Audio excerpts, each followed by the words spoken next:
Welcome, Taurus. This is your monthly focus for May 2023. We'll go through the astrology and then we will touch on the cards and let's dive right into it. On May 1st, Pluto will go stationary retrograde in your 10th house. That is work and career for you. Now, I personally love a Pluto retrograde. What happens is Pluto, that's our power.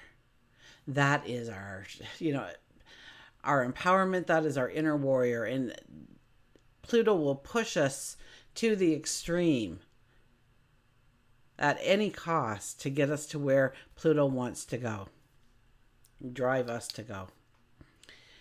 And along the way, we miss so much. So now that it goes retrograde, now it's only going to be here for a very short time. Then it goes back to Capricorn. But that's not this month. This month, it is still going to be in your 10th house. So you are going to be looking at the things like you've been going forward and thinking about job, career, where you want to go, what you want to do, who you want to become, what advancements you want, what promotions you're looking for, and you've missed a whole bunch of things along the way. We kind of go through with blinders on, and we take the blinders off during the retrograde to see the things that we missed, the opportunities that were right there in front of us that we kind of glanced at, and then we turned our heads and went a different way.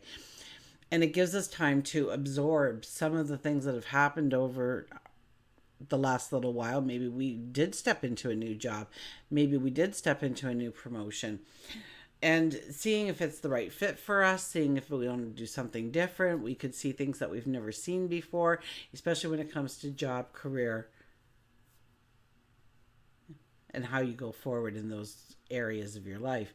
Now, on May 5th, we have a full moon lunar eclipse in Scorpio. For you, that is your 7th house. So it's all about your relationships.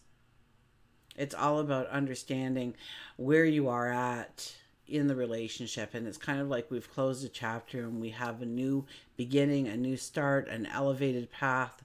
We want to deepen those relationships. Some of them we want to end.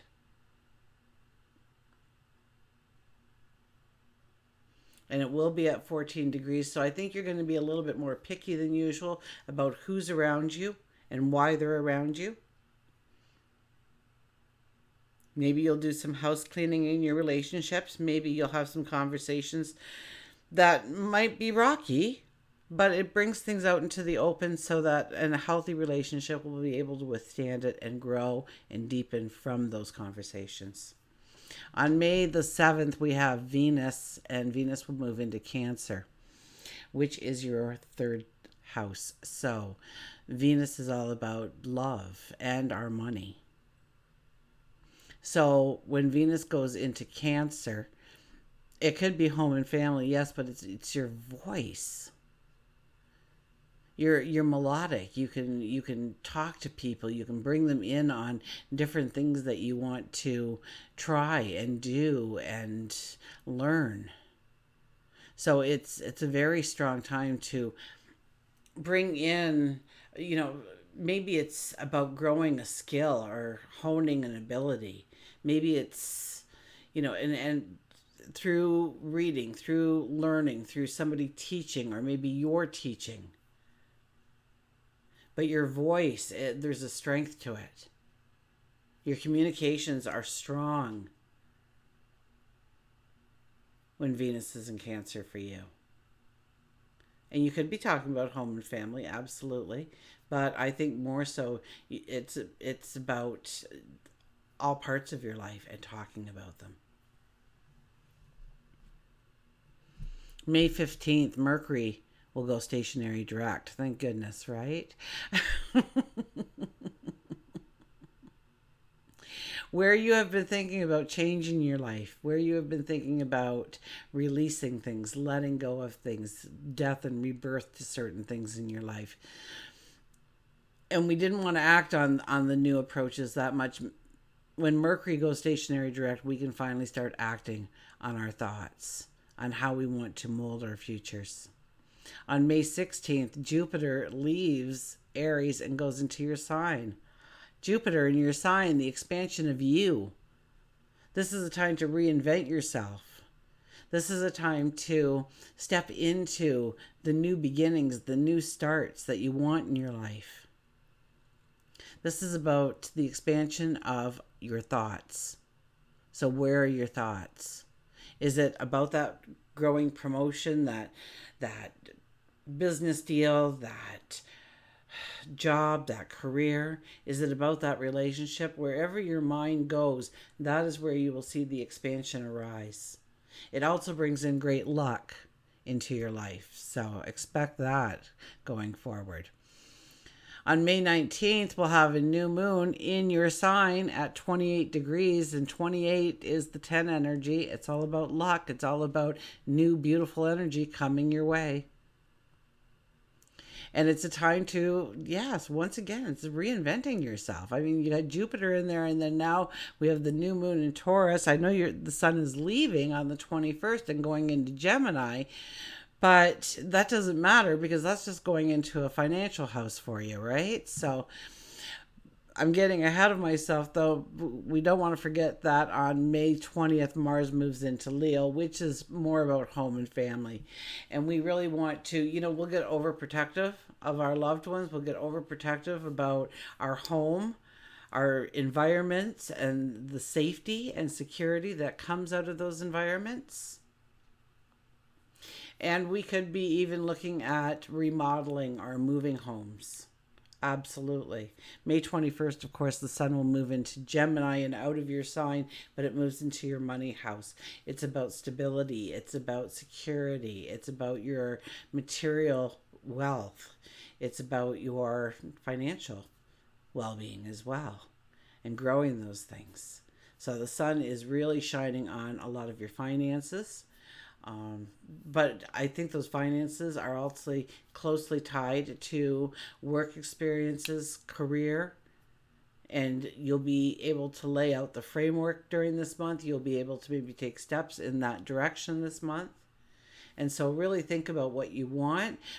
Although in career, Pluto is going in retrograde, so we may be just seeing some of the other opportunities that we can investigate and see if that we want to step into it.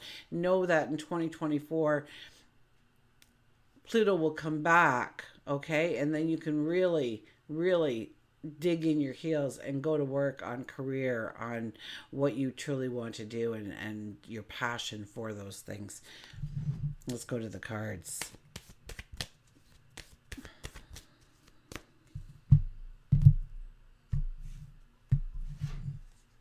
Your shadow card is the Queen of Cups. It's loving yourself. No matter how big you dream, if you don't truly believe you deserve it or you're worthy of it, it will never appear. Or it'll appear only as a little glimpse, like a shooting star, and quickly fade. So it's about building the love for yourself, knowing that you're a beautiful person, knowing you have talents and abilities. This is what you want to really base all of your future decisions on, just how worthy you are, how deserving you are, how you're going to fill that cup with abundance. And knowing that there is no glass ceiling, that the only limitations that were there were the ones you placed there or you allowed others to, and that is slowly dissipating as you step into new horizons, new adventures, new opportunities. We have the Two of Cups, so there could be definitely new relationships happening here, new partnerships happening in your life. New passions, new dreams, new desires. Maybe things that you haven't even thought of as part of your path forward appear upon this time, and you embrace it. You get to know it. You fall in love with it. You get a passion for it, a desire. It motivates you in some way.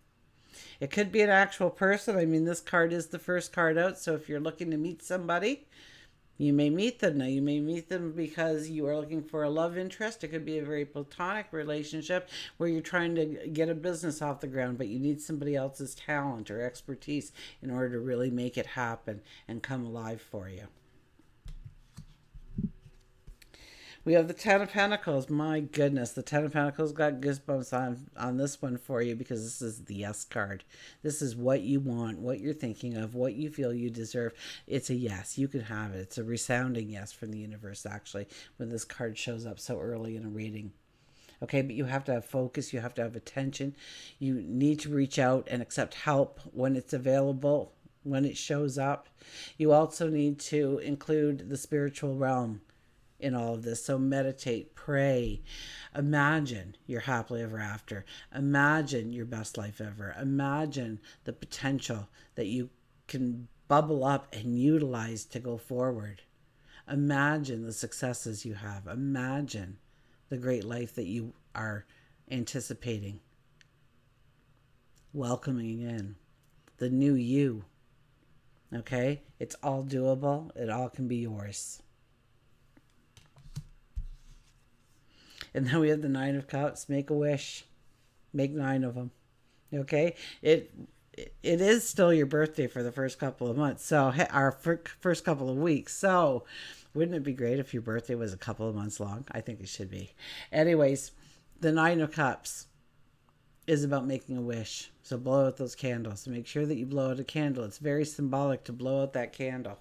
Okay, on a birthday cake, because what are birthday cakes? They're yummy. They're good. Everybody likes cake, for goodness sakes. Everybody likes cake and ice cream too. And you put that candle on there and you light it. Well, spirit can see candle a lot easier, so they come closer, and then you make that wish and they hear it, and you blow out the candle, and the blow out of the candle is, and so it is. And so it is. And then expect that wish to come true. Has you imagined it, or better than you imagined it? That's what this card is all about. My goodness. Okay, work and career. Let's see what this card's going to be. Look at this, the Lovers. Yeah, grow that passion, grow that desire, grow that want.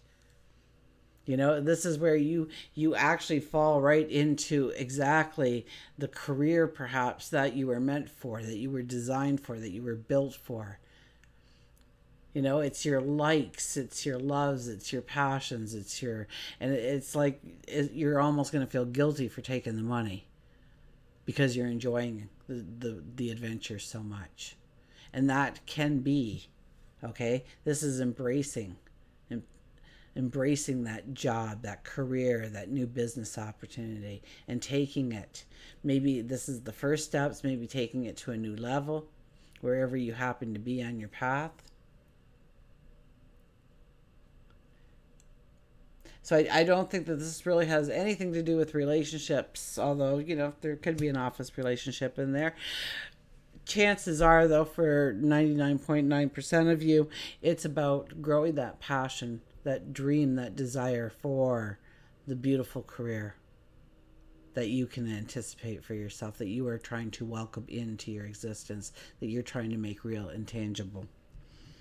Relationships. Oh, look at this. 5 of Pentacles. 5 of Pentacles.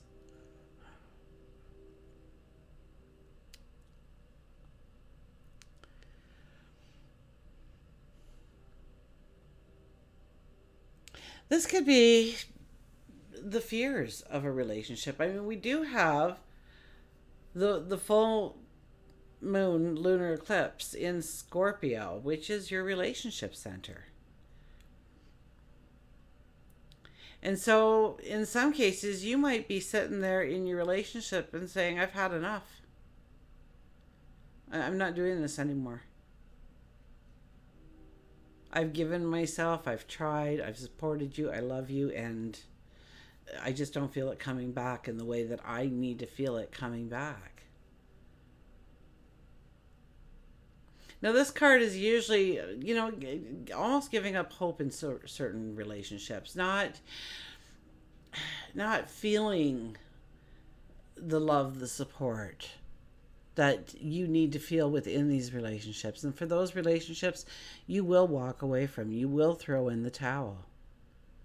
But for those relationships that you do hold close to your heart, or you want to mend, or you want to deepen, maybe even new relationships coming in, but and that could be too. That could be too, but there has to be a lot of shadow work in order for you to be ready for that new relationship.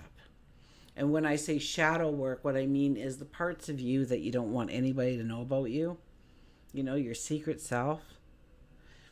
And really look at what those fears are. What if, you know, that were to happen in your life, or what if they found out about that, or Maybe you lose your cool too fast, or you're very judgmental at times, and you don't want other people to see that. You're trying to work with it. This is a time to look at it and really examine it and dissipate it from your life. Remove it from your life. So that really is shadow work, of looking at those things we don't want to look at about ourselves, because we don't even like that part of ourselves. And looking at it and dispelling it, not allowing it to be one of the cards in our hand.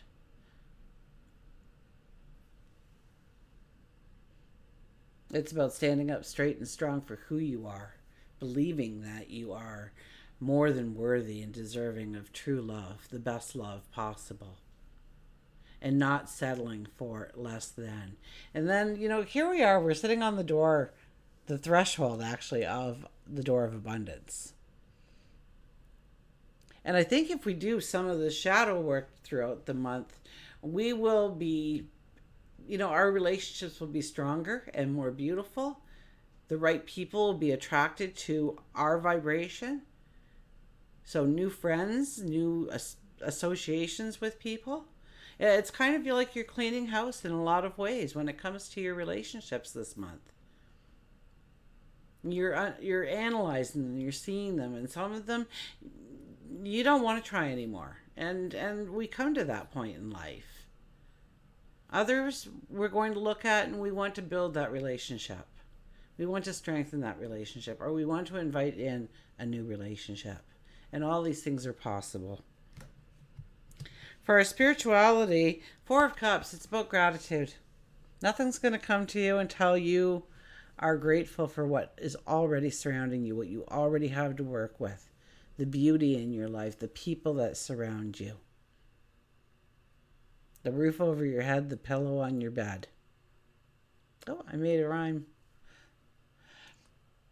This is about, it's about taking inventory of what you already have. And it is about being grateful for the opportunities that will come into your life, and speak to them as if they've already appeared in your life.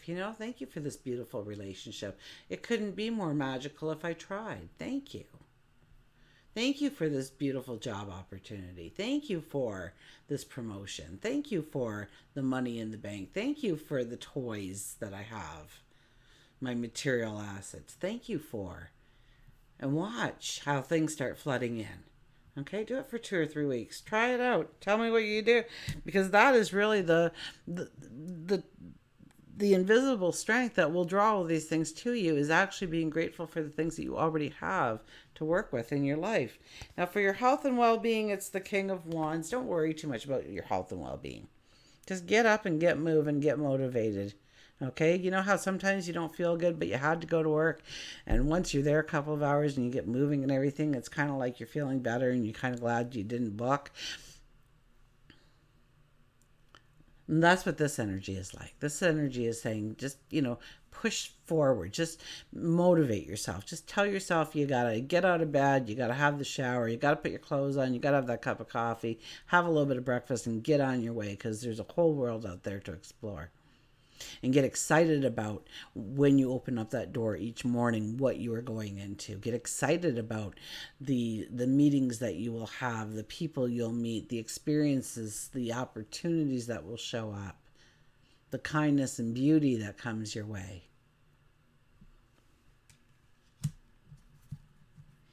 So if you sit there and you go, oh, my knee's a little sore, maybe I should rest it today. And, oh, maybe I should get this compromise. And then you're Googling it.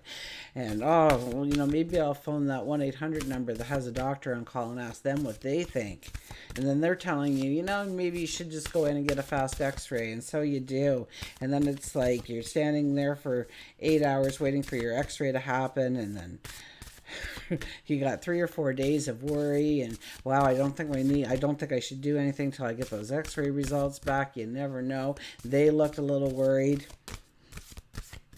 And by the end of it, you got a pretty sore knee. I'll be very honest with you. You've given it all your focus, all your attention. It couldn't be better if it tried to. Okay, nature's whispers. So don't get hung up on a sniffle or an ache or a pain. You get moving, you get motivated. Chances are I'm not a doctor, mind you, so if there's something really troubling you, of course you would go to the doctor. But most times it's mind over matter this month for you. Okay, we have Make a Wish. Make a Wish again. Oh my goodness, look at you go. You rock. Okay, the one energy, Make a Wish. We just had that in one of the dailies, I think. The daily focuses. Make a wish. As a child, you may have been encouraged to blow on a dandelion and make a wish. And as you blew the seed blossoms from the stem, they would be carried on the wind so your wish could be fulfilled. This card is a gentle reminder to set clear intentions about what you wish for in your life. You're being asked, what would you like? At this moment, anything is possible. At this moment, anything is possible. If you were given one wish, what would you wish for? Trust that your wish will be granted at the most opportune time and in the manner that supports you to the fullest. So once again, we have that make a wish. So and if you've already had your birthday and you didn't do it, it's not too late, okay? Just say, this is a belated birthday party for myself. If you have to go and buy your own cake and candle, do it, okay? It's important. I'm telling you, it's important. And you have an opportune time to make that wish. So utilize it. Okay, and wish, 9 wishes, 10 wishes, write them down in advance, read them all down, let that wax just melt right onto that cake while you are reading through your wishes and what you want and what you desire, because the magic is definitely with you for the month of May. Until we meet again, remember, I do love you.